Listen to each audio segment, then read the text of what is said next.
et qui aujourd'hui le paye. Voilà. La deuxième catégorie, bon, là on pourrait y débattre toute une émission, c'est une catégorie de femmes qu'on classifie un peu comme des victimes gagnantes. Ce sont des femmes qui ont une définition du couple, du bonheur, qui passe forcément par l'union de deux êtres, l'homme et la femme. Une femme ne gagne pas forcément autant qu'un homme. Oui, alors c'est là que je rejoindrai. Je le déplore. Et donc elle va chercher naturellement à trouver non pas un mari, mais quelqu'un qui va l'accompagner pour vivre la définition qu'elle a de son bonheur. Et enfin, la troisième catégorie, c'est sur ce genre de personne que résident tous nos espoirs. C'est une femme réellement indépendante dans le sens où elle peut rester seule si elle ne trouve pas chaussure à son pied. C'est une femme qui assume ses désirs, qui a le salaire qu'elle a et qui ne va pas chercher forcément un compagnon, mais réellement l'amour. Et c'est vers ce type de femme que je repose tous mes espoirs pour construire quelque chose de solide. Mais alors paradoxalement, c'est celle qui effraie le plus l'homme, alors, si je comprends bien. Peut-être, oui, parce que c'est une femme, il va falloir lui donner de bonnes réponses et de vraies réponses. C'est une femme, vous n'avez pas besoin de montrer ce que vous avez. Non, il faut être naturel avec elle. C'est une femme qui veut simplement être bien et vivre sa vie à vos côtés, sans autre chose. Alors juste, moi je voulais revenir sur le thème de la précarisation du travail féminin, notamment avec la multiplication du travail à temps partiel, tout ça. À mon sens, ça explique aussi, par exemple, un des arguments tout à l'heure de Tony, qui disait oui, mais des fois les femmes n'ont pas toujours le choix, et si elles se portent par mégarde, enfin pas par mégarde, mais vers un homme un peu plus aisé financièrement, c'est qu'il y a peut-être aussi des raisons sociales qui l'expliquent. C'est vrai. Que penses-tu de ça ? C'est vrai, mais malheureusement, ça a des conséquences sur l'amour.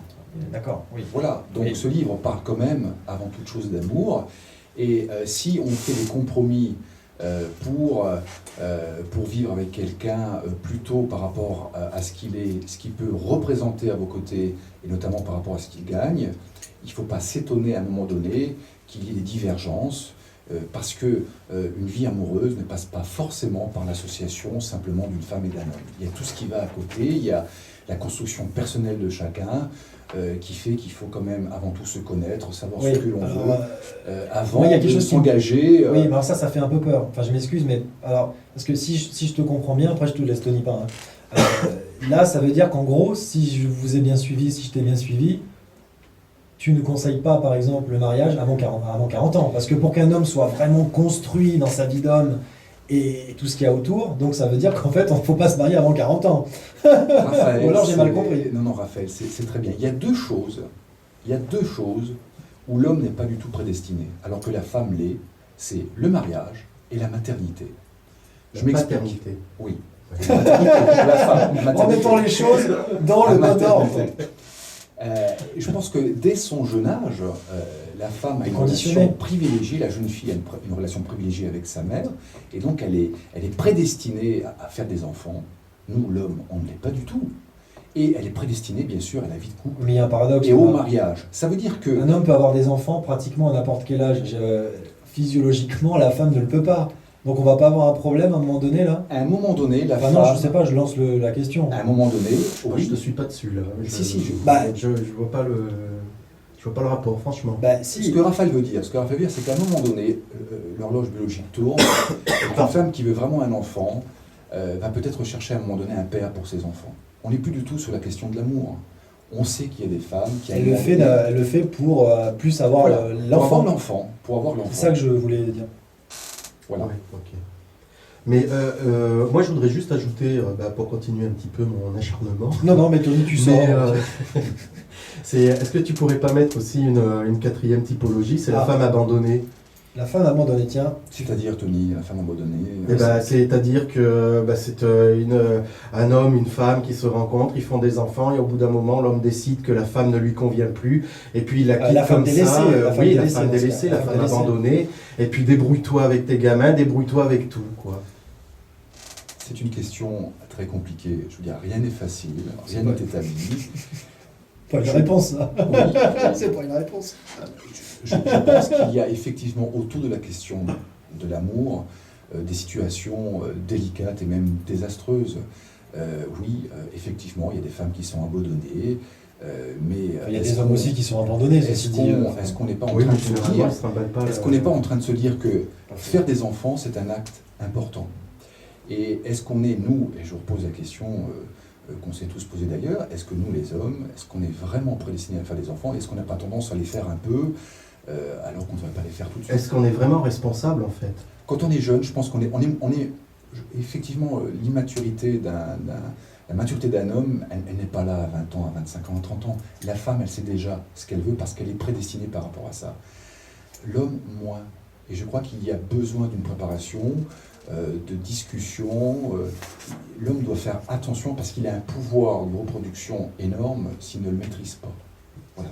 Alors, dans ton ouvrage Homme, Femme, Amour, le Triomphe infernal, aux éditions Le Grand Souffle et du collectif des chiens de garde, vous parlez à un moment donné, enfin je dis vous parce que je vous prends dans la globalité. Bien sûr, on est trois, pas l'oublier. Je suis le porte-parole des chiens de garde, mais nous sommes trois, une femme et un deuxième homme. Voilà, vous parlez à... Oui, rappelons que c'est bien de préciser qu'il y a une femme, comme ça au moins ça montre que vous n'êtes pas des...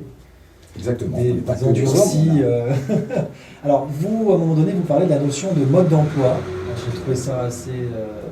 Est-ce que de dire, voilà, en fait, il y a un mode d'emploi pour bien réussir son couple, est-ce que tu ne penses pas que ça casse un peu, ça peut casser la spontanéité qui, moi, à mon sens, peut-être c'est ce qui caractérise aussi l'amour, c'est ne pas calculer, c'est aimer parce qu'on aime et pas se poser plus de questions.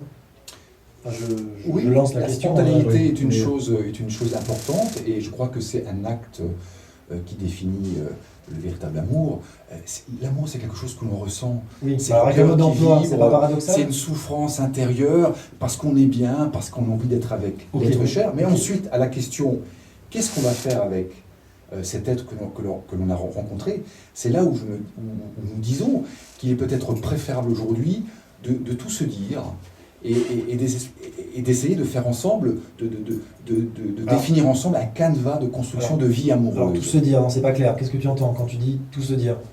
Tout se dire, par exemple, qu'est-ce qu'on accepte de l'autre, qu'est-ce qu'on attend l'un de l'autre, qu'est-ce qu'on attend l'un de l'autre, et qu'est-ce qu'on se refuse. Il ne faut pas qu'il y ait de non-dit. Et qu'est-ce que l'on peut pardonner l'un de l'autre aussi? Par exemple, il ne faut pas qu'il y ait de non-dit, parce qu'après c'est trop tard. Donc je crois qu'il faut être d'une franchise, quand on veut construire une vie amoureuse, il faut savoir dire, écoutez, moi je veux bien faire un bout de chemin avec vous, mais je n'ai pas envie d'avoir d'enfant.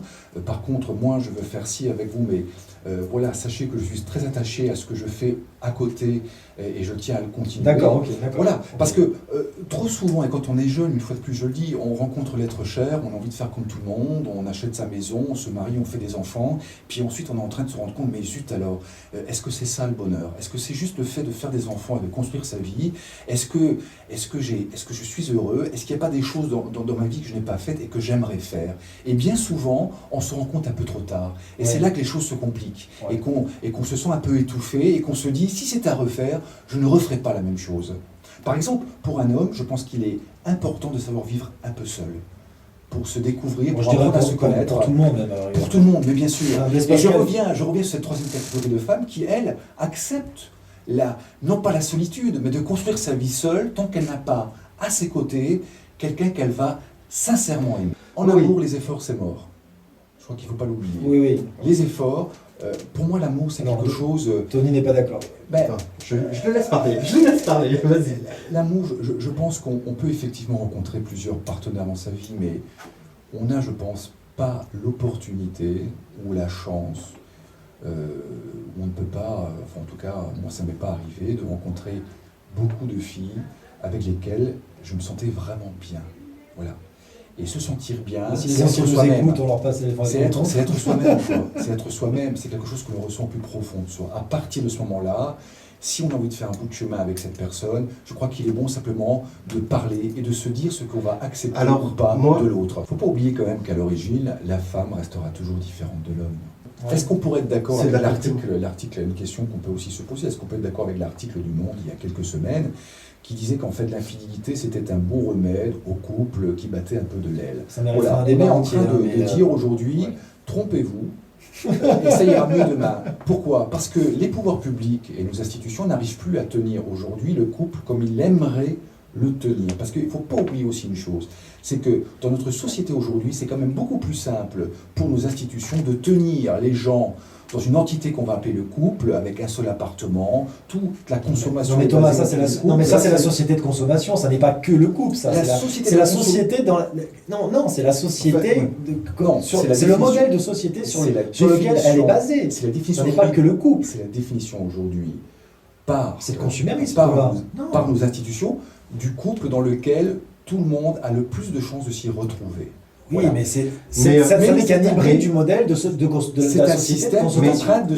Mais il y a une autre donne aussi, c'est que, enfin moi je pense vraiment sincèrement que aimer, c'est aimer dans la liberté de l'autre aussi. C'est-à-dire qu'on doit accepter, que la tolérance, voilà, nul ne nous appartient. Nul ne nous appartient pas. Exactement. Nous n'appartenons pas à notre femme. Exactement. C'est ça qu'il faut avoir à l'esprit. Ouais. Alors juste Thomas, ce livre, donc, parce que évidemment le temps passe très vite quand on s'ennuie pas et quand on est bien ensemble. Juste peut-être je vais donc rappeler quand même ton livre, donc Homme, femme, amour, le trio infernal. Alors juste brièvement, c'est un cri d'alarme, mais en fait c'est aussi un cri d'amour finalement ce bouquin. Bien sûr, je pense qu'on est vraiment omnibulé par être bien dans sa vie. Et pour écrire un livre comme ça, c'est forcément des hommes qui aiment les femmes. Il faut aimer les femmes. Il faut aimer les femmes pour pouvoir s'y intéresser aussi près, pour pouvoir effectivement avoir pris plusieurs mois, plusieurs années à essayer de mettre cet ouvrage qui aujourd'hui, bien sûr, est un ouvrage que les gens ont tendance à plutôt apprécier.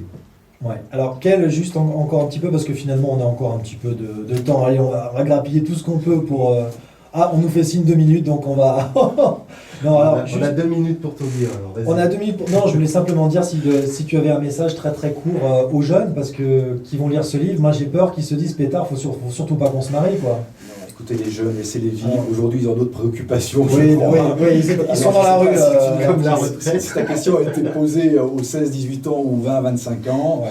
Mais bon, ne vous précipitez pas, quoi. Ne vous précipitez pas et écoutez surtout notre petite voix qui quelquefois nous dit, et même très souvent, ça il ne faut pas le faire. Voilà.